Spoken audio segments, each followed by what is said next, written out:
Selamat datang di Ruang Bedah, membedah kejadian nyata dengan komedi.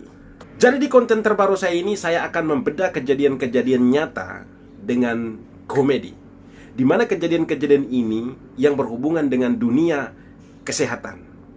Jadi saya akan mencari kejadian-kejadian nyata yang unik, aneh, yang ada di sosial media, dan kita akan bahas kejadian-kejadian tersebut di konten ini. Jadi kita langsung saja ke kejadian nyata yang pertama. Kejadian nyata yang pertama itu terjadi di salah satu rumah sakit di Bima, Nusa Tenggara Barat. Kita tidak perlu sebut nama rumah sakitnya. Sebelum kita masuk ke pembahasannya, kita nonton dulu videonya. Ini dia.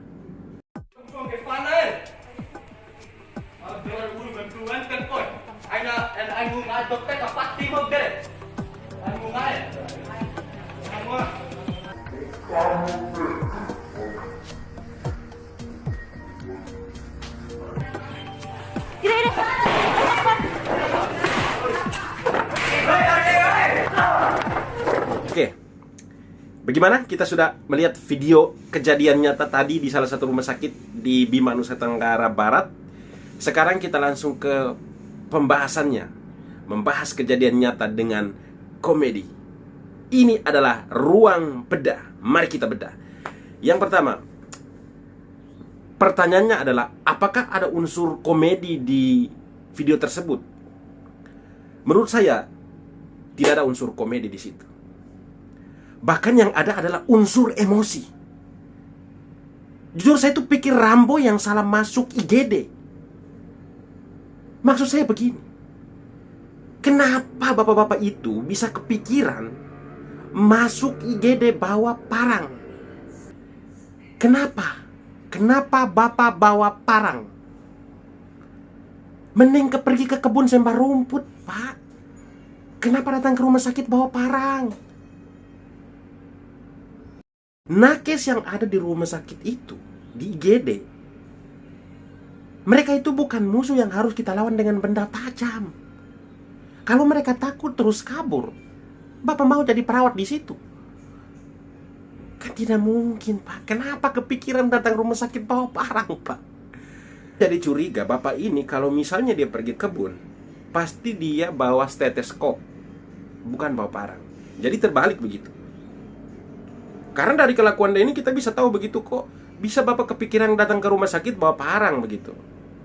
Dan dari berita yang saya baca, kronologis kejadiannya adalah yang pertama, ada kasus begitu, terus kayak ada keluarganya yang kena panah begitu. Ada keluarganya kena panah, terus dibawa ke IGD tersebut, salah satu rumah sakit itu, dan akan dilakukan tindakan pembedahan. Kurang lebih seperti itulah ya, di berita itu akan dilakukan tindakan pembedahan. Dan sesuai pernyataan dari pihak rumah sakit sana atau tenaga medis yang bekerja di situ, bahwa sedang dilakukan persiapan untuk melakukan pembedahan. Jadi maksudnya memang di rumah sakit kalau misalnya melakukan tindakan pembedahan pasti ada SOP-nya, Pak. Tidak mungkin tiba-tiba langsung bapak bawa ke sana langsung lakukan pembedahan, tidak mungkin. Pasti ada protap yang harus diikuti di situ dan ada SOP, standar prosedur setiap rumah sakit itu pasti berbeda-beda. Jadi yang jelas, kita sebagai orang yang keluarga atau siapapun datang ke rumah sakit, pasti kita harus mengikuti SOP yang ada di rumah sakit. Dan perlu saya tekankan bahwa tenaga kesehatan yang bekerja di situ pasti mereka juga sudah cek kondisi pasiennya itu seperti apa. Jadi kita juga tidak mungkin pasien datang kita hanya tidurkan begitu-begitu, tidak mungkin. Saya sangat percaya orang-orang di situ pasti mereka cek kondisi fisiknya seperti apa, klinisnya itu seperti apa, pasti sudah dicek semuanya begitu. Dan dari berita yang saya baca, dari keterangan petugas kesehatan di sana, bahwa sedang menunggu antrian untuk melakukan tindakan pembedahan begitu. Seperti itu klarifikasinya. Tetapi bapak ini, dari berita yang saya baca, bapak ini mau supaya cepat dilakukan tindakan pembedahan seperti itu. Jadi memang mungkin timbul masalahnya di situ.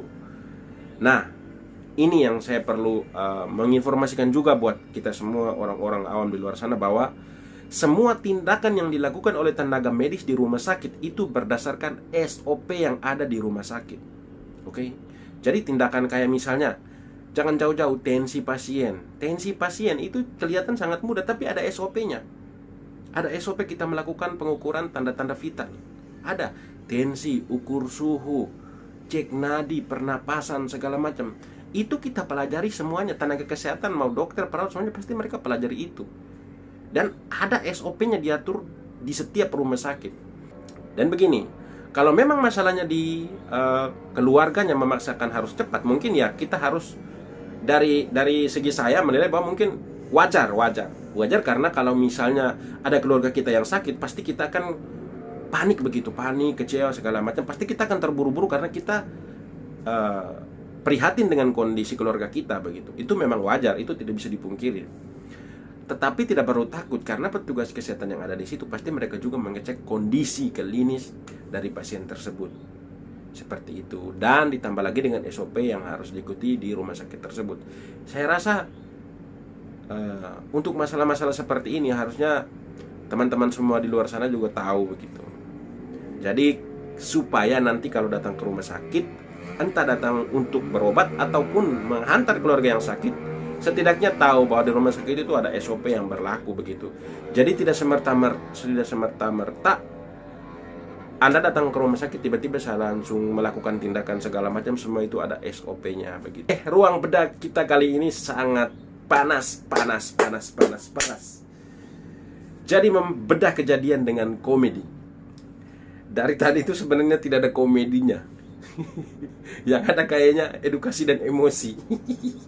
Oke, jadi menurut saya ini kejadiannya sangat serius dan perlu kita tangkapi dengan serius, sekalipun ada komedi-komedinya. Tapi saya perlu di sini perlu menginformasikan juga untuk teman-teman semuanya di luar sana supaya kejadian-kejadian bapak-bapak bawa parang ke rumah sakit itu tidak terulang lagi. Oke. Ini adalah video pertama saya di Ruang Bedah. Komen di kolom komentar video-video apa saja yang perlu kita bahas di Ruang Bedah, membedah kejadian dengan komedi.